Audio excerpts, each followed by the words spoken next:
Last week, I had photo shoots in Lagos and Ibadan. Do not call the police on me, I'm a decent Nigerian, obeying the rules of the lockdown. I did it all with my cell phone from Benin.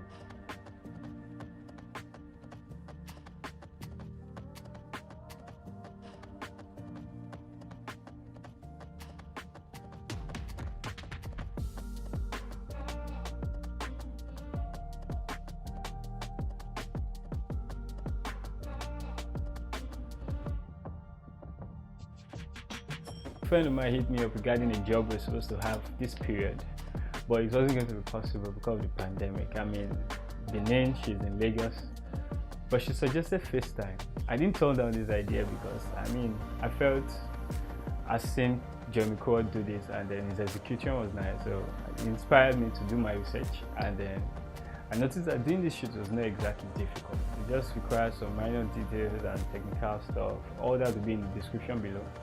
Then after following that procedures for the technicality and all, I was ready to shoot. So I tested a few of my creative friends who would be down for this, and we actually did make magic happen. I wasn't sure what I was going to expect. I was worried about my network because I can't do normal FaceTime video call in my house.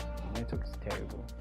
And one of the requirements, instead of having an internet connection of about 10 megabytes per second, I was having just 2. So that was one of the worries I had for the shoot. Then I also thought about normal photo shoot issues like clothes, what the model is going to put on, my friends were going to put on, what the source of light, how I was going to post them regarding noticing that I'm not in the environment. And I found out that this is actually a good way for me to learn how to post models, and post frames for photo shoot.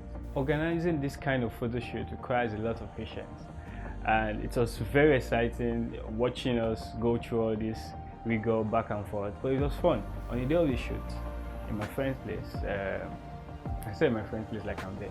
The day of the shoot, my friend and I, we had to search for good light source, and eventually we decided to use window light because when there's no good light, just use window light and it works fine. So we used the window light, back camera, because our phone was on a tripod.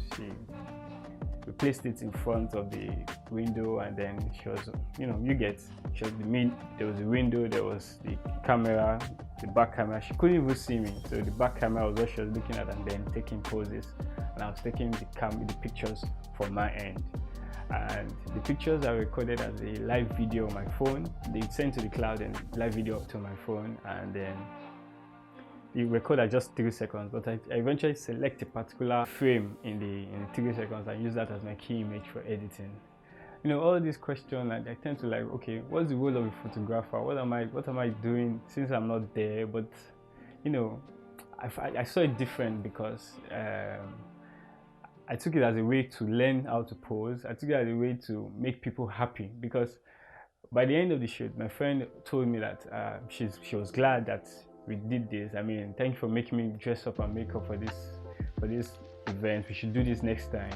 That was the first time in months that we were doing this during the pandemic, because the pandemic has kind of taken away the creativity for most of us and the zeal for most of us. But this was a way for me to fix that too. So while editing the pictures now, I decided not to push the pictures too far because the quality of the images I got were not like that for the raw format for my camera. So while editing them, I pushed them, just little tweaks here and there, nothing serious at all, because by the time you start to push it too far, the pictures will break, and then how when pictures break, they don't look so good. So I prevented over editing them.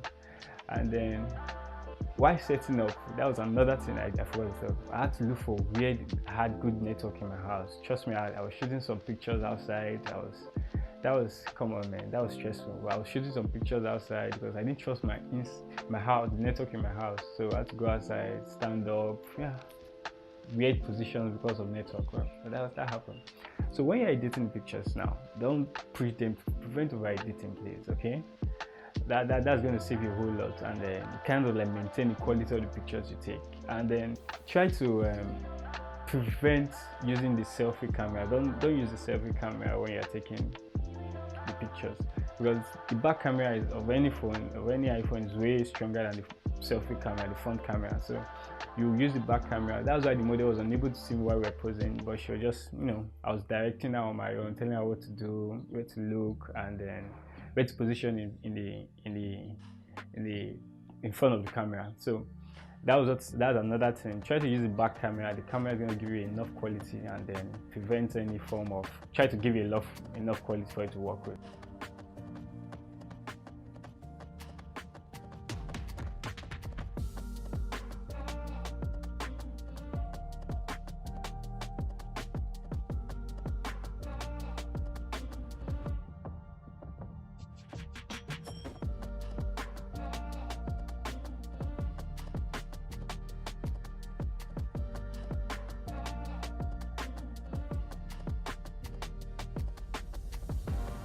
Concluding this video, I want you to know that restrictions somehow boost creativity. I mean, that's one of the good things about this pandemic, is that lockdown at home, all in our houses, we found a way to stay creative and do something that we usually would not do. I mean, something out of our comfort zone. I mean, who would have found the need to even do a FaceTime Photoshoot when there's the job? You could just simply travel over to that state and then do the shoot. So please, just know that someday, somehow, we are going to get back to our normal life. But for now, we can work with whatever we have from wherever we are and still stay creative. Please subscribe to this channel and hit the bell icon to get notified when we drop a new video. Bye.